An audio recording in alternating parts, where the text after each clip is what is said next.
Vikings fight dragons. You don't train them. Now who's with me?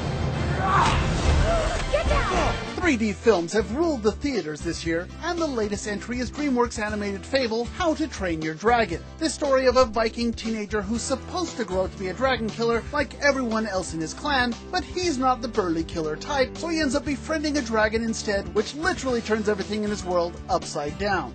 You're crazy. I like that. Let me show you. Gently.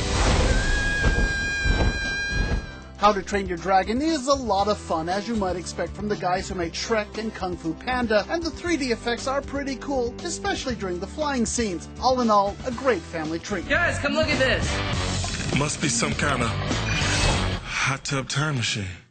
Hot Tub Time Machine is about a, well, you guessed it, a hot tub that's also a time machine. It's a title and a concept that's so on-the-nose perfect that you know you're in for some silly fun. It's kind of the dumbest title that I'd ever heard. It just made you start laughing right away. If you get a great title for a movie, the movie actually will write itself. John Cusack, Craig Robinson, Rob Corddry, and Clark Duke star as four dudes who find themselves stuck in the 80s when their magical hot tub breaks down. Basically, it's a story that gives our heroic quartet a chance to poke fun at 80s fashions, act a little silly, and act more than a little raunchy. Come on, it's the 80s. Let's do what we want. Free love. Hey, let's get this party started. Mom? And that's what's new at the movies this week. I'm Sean McBride, the movie guy for ETV.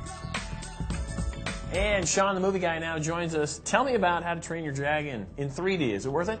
Yeah, you know, it's interesting that 3D has been all the rage this year. Between Avatar and Alice in Wonderland, I believe it's 9 of the 12 weeks so far as the box office has been won by a 3D film. Wow. This is interesting because you've got Clash of the Titans coming up next week. There just aren't enough screens. So if you want to see it in 3D, you probably better go this week because it may not be there very long. Wow, we'll have to definitely check that out. Now, something special is going on at the Flicks this week, isn't it? Yeah, it's just a movie that we didn't talk about. It's Greenberg. It's Ben Stiller's film.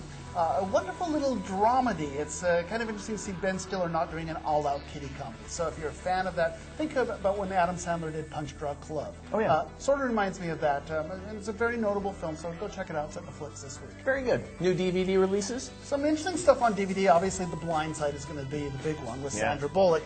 I would also say that The Fantastic Mr. Fox is kind of an interesting little animated film, so check that out if you've got kids. Red Cliff, a wonderful foreign film.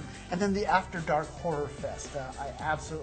I'm a big fan of horror movies, and this is a collection of horror films. They release them. They usually go into the theaters. They do like an 8-film marathon. Oh, okay. Yeah. I wasn't sure if this was like one of those, Mystery Science Theater. No, it's straightforward, low-budget horror films. If you're a fan, they're all out on DVD this week. Nicely done. And local theater. A lot of stuff out in theater this week, and I guess the biggest was Nonsense, which actually opened up at Knock 'em Dead last weekend. They say Nonsense is habit forming. It's a kind of a fun little musical returning by popular demand. It's the Nuns. I think it's Hoboken, New Jersey, and they sing and they dance and they have a lot of fun. Particularly Catholics in particular just absolutely love to sing, but it's fun for the whole family. I love Nonsense. And then over at Boise State, they've got Metamorphosis. Now this isn't interesting. I mean, it's the classic theater piece by Ovid, right? But it is done with this huge pool that they built, a 2,700-gallon pool. Wow.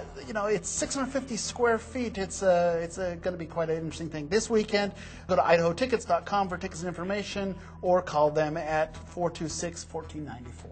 Now, I believe that you kind of disappeared a little bit to check out South by Southwest. Took 7 days out to go South by in Austin. South by is a music festival, a film festival, and an interactive festival.